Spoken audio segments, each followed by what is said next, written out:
સૌપ્રથમ ગુજરાતની વાત કરીએ છીએ તો ગુજરાતમાં MBBS માટેની બહુ બધી કોલેજીસ છે, જેમાંની વાત કરીએ તો ટોટલ 41 કોલેજ છે અને 7,200. ડોન્ટ વરી, તમને સરસ દેખાશે નહીં, પણ આ લિસ્ટ હું તમને ગ્રુપની અંદર શેર કરી દઈશ. એન્ડ ઓફ ધ સેશન હું તમને નંબર આપીશ. તમે અલગ અલગ ગ્રુપથી મારી સાથે જોડાયેલા હશો, તો આ બધા જ લિસ્ટ તમને જે અહીંયા દેખાડું છું એ તમને મોકલાવી આપીશ વોટ્સઅપના માધ્યમથી. 7,200 સીટ છે, પણ એક સરસ મજાના ટેબલ ઉપરથી સમજવાનો પ્રયત્ન કરીએ કે ટોટલ 7,200 સીટ એમાંથી ગવર્મેન્ટની કેટલી છે અને સેલ્ફ ફાઇનાન્સની કેટલી છે. ઓલ ઇન્ડિયા કોટામાં એમાં કેટલી જતી રહે, GQ ગવર્મેન્ટ કોટાની કેટલી સીટો છે, MQમાં કેટલી સીટો જતી હોય છે, NRIની કેટલી સીટો છે, ઓપન કેટેગરી જો તમારી હોય તો તમને કેટલી સીટ મળે, એમાં પણ પાછું ગવર્મેન્ટની કેટલી મળે છે, સેલ્ફ ફાઇનાન્સની કેટલી મળે છે અને ટોટલ કેટલી મળે છે. હમણાં જ આપણે એડમિશન પ્રક્રિયાની આગળ વાત કરીશું તો મેરિટ લિસ્ટ ગુજરાતનું બહાર પડે. હવે તમારો અહીંયા નંબર, મેરિટ નંબર આવશે ને એના ઉપરથી ખ્યાલ આવી જશે કેટેગરી મેરિટ નંબર પ્રમાણે કે તમને કયા પ્રકારની સીટ મળી શકે. SCBCમાં કેટલી મળે છે, SC, ST અને EWS તમે સ્ક્રીનશોટ લઈ શકો છો. તો આના બેઝ ઉપર આપણને ખ્યાલ આવે કે ટોટલ કેટલી સીટો છે. હવે ટોટલ નંબર ઓફ સ્ટુડન્ટ્સ ગુજરાતમાં પહેલાં 80,000 એપિયર થયા હતા, પછી 70,000, એમાંથી 38,000 ક્વોલિફાઈડ થયા છે, એમાં 7,200 સીટ જ છે ગુજરાતને મળતી હોય એવી. 7,200 સીટ ઉપર 38,000 જેટલા વિદ્યાર્થીઓ છે, જે ગયા વર્ષની સરખામણીમાં 10,000 જેટલા ઓછા છે. હવે આ ટેબલ છે જેને સમજવું જોઈએ. ગવર્મેન્ટ કોલેજ જે 25,000 વાળી છે એની કેટલી સીટો છે, self finance colleges government quota 3,75,000, જે સેમી ગવર્મેન્ટ આપણે કહેતા હોય છે GMERS થી 10 લાખની વચ્ચે કેટલી સીટો છે, સેલ્ફ ફાઇનાન્સની 12 થી 25ની વચ્ચે MQની કેટલી સીટો છે. તમારી કેટેગરી પ્રમાણે લાસ્ટ 3 વર્ષના કટ ઓફ કેટલા છે, કેટલા માર્ક્સે અટક્યું હતું. તો જો તમે નીટ યુજી રિઝલ્ટ પછી મારા વર્કશોપને એટેન્ડ કર્યો હોય તો એમાં મેં કીધું હતું કે 2025ના જે કટ ઓફ છે એમાં 20 માર્ક્સ પ્લસ કરી દેશો એટલે 2026નું કટ ઓફ આવી ગયું. તો અહીંયા 524 છે, 401 અને 144, એટલે 20 થી 25 માર્ક્સ એડ કરી દો એટલે તમને ખ્યાલ આવી જશે કે તમારી કેટેગરી પ્રમાણે તમને MBBSની ગુજરાતમાં સીટ મળે છે તો કયા કોટામાં મળે છે અને એપ્રોક્સિમેટલી એની ફીસ શું હશે. નાવ સૌથી સારામાં સારી રીતે આપણને ખબર પડે, તમારી પાસે નીટ રિઝલ્ટ આવી ગયું છે, એનો મેરિટ ક્રમાંક ઓલ ઇન્ડિયાનો જુઓ તમારો કેટલો છે. એ ક્રમાંકમાં 500 જેટલા પ્લસ કરી દો એટલે ખ્યાલ આવી જશે તમને કે ભાઈ તમને કઈ કોલેજ મળી રહી છે, કઈ કોટામાં મળી રહ્યું છે એડમિશન. તમારી કેટેગરી પ્રમાણે તમે જાણી શકો છો. SCBC category, SC, EWS, SC open. તો અહીંયાથી તમને એ ખ્યાલ આવશે કે તમને MBBSમાં ગુજરાતમાં એડમિશન મળી રહ્યું છે કે કેમ. નેક્સ્ટ, આ વર્ષનું જે પ્રિડિક્શન છે રિઝલ્ટના નેક્સ્ટ ડે જ મેં કરેલું હતું, જે 99.99% સાચું પડી રહ્યું છે. તો એ પ્રમાણે આ વર્ષે ઓપન કેટેગરીમાં, SCBCમાં, SC, ST અને EWSમાં કટ ઓફ શું રહેશે, 25,000, 3 થી 75, 10 લાખ, 12 થી 25 લાખની વચ્ચે MQ. સો આ રીતે તમે જાણી શકશો કે તમને MBBSમાં મળી રહી છે સીટ કે કેમ. હવે તમારે જાણવું હોય કોલેજ, તો કોલેજનું 2025નું તમારે સીટ મેટ્રિક્સ બહાર કાઢવું જોઈએ, ડાઉનલોડ કરવું જોઈએ એડમિશન કમિટીની વેબસાઇટ ઉપરથી. અને એ સીટ મેટ્રિક્સમાં જે રેન્ક આપેલો હોય એના બેઝ ઉપર તમારી કેટેગરી પ્રમાણે તમારે જોવું જોઈએ કે તમને એપ્રોક્સિમેટલી કઈ કઈ કોલેજીસ મળે છે. અને એ કોલેજ તમારે વિઝિટ પણ કરવી જોઈએ, એ કોલેજ સારી છે કે નહીં, તમને ત્યાં ફાવશે કે નહીં, એ બધી જ વસ્તુ રિસર્ચ સર્ચ કરવાનો ટાઈમ છે. કારણ કે મારા મત પ્રમાણે હજુ 2 થી 2.5 મહિનાનો સમય તમારી પાસે છે. સો આ રીતે તમે MBBSની જે રીતે આપણે માહિતી મેળવી, હવે આગળ વધીએ અને જાણીએ ડેન્ટલ. તો ગુજરાતમાં જો તમારે ડેન્ટલ કરવું હોય તો ડેન્ટલની ટોટલ 13 કોલેજીસ છે અને 1255 સીટો છે. એમાં 2 જ ગવર્મેન્ટની છે, બાકી બધી સેલ્ફ ફાઇનાન્સ. 1255માં AICOમાં, GQ, MQ, NRI, ઓપન કેટેગરીને કેટલી સીટો મળે, SCBC, SC, ST, EWSને કેટલી સીટો મળે છે, એના બેઝ ઉપર તમે આગળ છેલ્લા 3 વર્ષના કટ ઓફ જુઓ. એ કટ ઓફ પ્રમાણે ગવર્મેન્ટનું કટ ઓફ ઓલવેઝ 400 પ્લસ જ ગયું છે.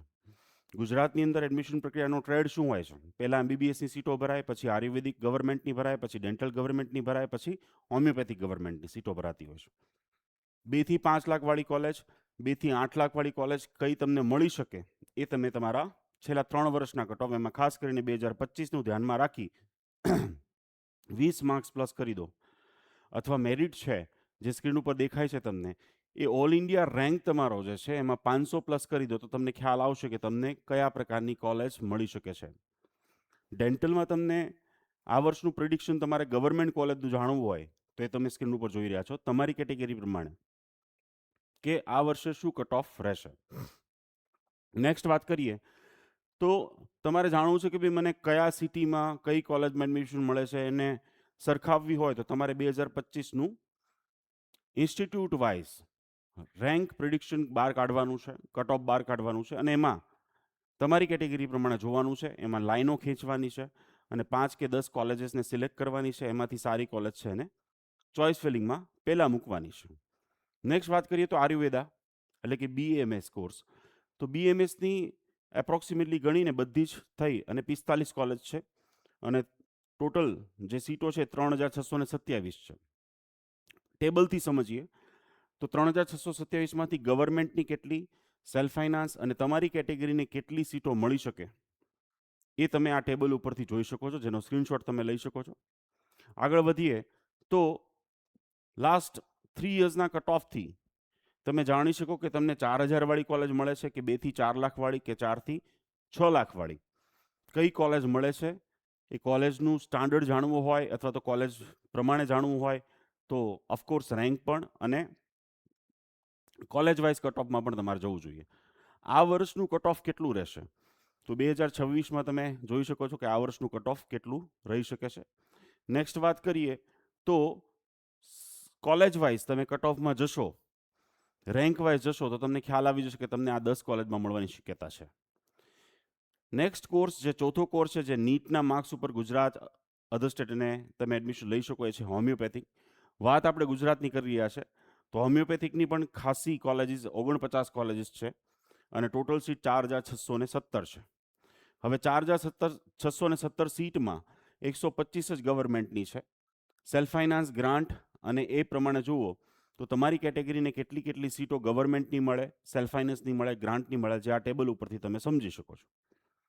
નાવ છેલ્લા 3 વર્ષના કટ ઓફ જેમાં તમે જોશો તો ગવર્મેન્ટ 4000 વાળી સીટનું કટ ઓફ હંમેશા અપ રહેતું હોય છે. જ્યારે સેલ્ફ ફાઇનાન્સમાં તમારી પાસે 250 પ્લસ માર્ક્સ હશે તો ઇઝીલી તમને માર્ક મળી જતું હોય છે એડમિશન. એવી જ રીતે રેન્ક પ્રમાણે તમારે જાણવું હોય કે મને ગવર્મેન્ટ કોલેજ હોમિયોપેથિકની મળે છે કે કેમ, તો આ રેન્ક પ્રમાણે પણ તમે જાણી શકો છો. ત્યારબાદ આ વર્ષનું ગવર્મેન્ટ જે 4000 વાળી હોમિયોપેથિક કોલેજ છે ગુજરાતમાં એનું કટ ઓફ શું રહેશે જે તમે અહીંયા જોઈ રહ્યા છો. આ કટ ઓફ છે એ 99.9% સાચું પડવાનું છે. જેવું જ મેરિટ લિસ્ટ બહાર પડશે, ફર્સ્ટ રાઉન્ડનું રિઝલ્ટ બહાર પડશે, ફરી પાછો તમને આવા કોઈ વર્કશોપના માધ્યમથી મળીશ ત્યારે હું તમને દેખાડીશ. હવે આ જે 4 કોર્સિસ છે, 4 કોર્સિસનો સરવાળો કરો ને સીટોનો, બધી સીટોનો 17,000 થાય. એમાંથી ઓલ ઇન્ડિયા કોટામાં કેટલી જતી રહે સીટ, જીક્યુની કેટલી છે, એમક્યુની કેટલી છે, એનઆરઆઈની કેટલી છે, ને તમને કેટલી સીટો મળે છે. તમારું મેરિટ નંબર આવશે ને એટલે અહીંયાથી ખબર પડી જશે કે તમને આમાંથી કોઈ કોર્સમાં મળે છે કે કેમ. 38,000 સ્ટુડન્ટ્સ ક્વોલિફાઈડ થયા છે. ટોટલ નંબર ઓફ સીટ તમે જુઓ તો 17,000 છે. એટલા માટે આજના સેશનમાં હું અધર સ્ટેટ, અધર કોર્સિસ, બીજા અન્ય કોર્સિસની પણ માહિતી આપવાનો છું, અધર સ્ટેટની પણ માહિતી આપવાનો છું અને એબ્રોડની પણ માહિતી આપવાનો છું. એ એટલા માટે આપી રહ્યો છે કે ભાઈ તમે તમારી જે પસંદગીનો કોર્સ હોય ને, તમારું જે ડ્રીમ કોર્સ છે એને ન બદલાવો. ત્યાં સુધી પહોંચવાનો રસ્તો એટલે કે અધર સ્ટેટ અને એબ્રોડ હોઈ શકે છે, એમાં કંઈ ખોટું નથી. પણ આપણને ડર લાગતો હોય છે અથવા તો ઘણી અંધશ્રદ્ધા હોય છે, ઘણા મિથ્સ હોય છે, ઘણા કન્ફ્યુઝન હોય છે આપણા મગજની અંદર, અને એની પાછળનું રીઝન જે છે ને એ છે lack of information and knowledge. માહિતીનો અભાવ, નોલેજનો અભાવ છે એ ન રહે એટલા માટે જ આજનું આ સેશન છે. એટલા માટે હું તમને અધર સ્ટેટ અને એબ્રોડની માહિતી પણ આપવાનું છે કે તમને આમાંથી કોઈ સીટ ન મળતી હોય પણ MBBSમાં ના મળતું હોય તો તમે ડેન્ટલમાં જતા રહો, ડેન્ટલમાં ના જતું હોય તો તમે આયુર્વેદિકમાં જતા રહો, આયુર્વેદિકમાં ન મળતું હોય તો હોમિયોપેથિકમાં જતા રહો. એ ટ્રેડિશન ખોટી છે. એના કારણે જ ભારત દેશમાં 82% વિદ્યાર્થીઓ ગ્રેજ્યુએટ થાય પછી એ ફિલ્ડમાં કામ જ નથી કરતા. સો એ ના થાય તમારી સાથે થઈને. તો જેમ કે જે વ્યક્તિને ડેન્ટલમાં રસ હોય તેને ડેન્ટલમાં જવામાં કોઈ પ્રોબ્લેમ નથી. તમે મને પૂછજો તો આ કોઈ પણ કોર્સમાં 2 લાખથી વધારે કેમ કમાઈ શકો મહિને, હું તમને માહિતી આપીશ, પણ તમને એમાં ઇન્ટરેસ્ટ હોવો જોઈએ. સો આ એક જનરલ ટેબલ છે. ગવર્મેન્ટ કોલેજીસ અને ગવર્મેન્ટ સીટનું કટ ઓફ કેટેગરી પ્રમાણે આ 4 કોર્સનું શું રહેશે ગુજરાતમાં એ આપ જોઈ રહ્યા છો. જે આ પ્રેડિક્શન છે અને ટૂંક સમયમાં જ તમારી સામે આવશે.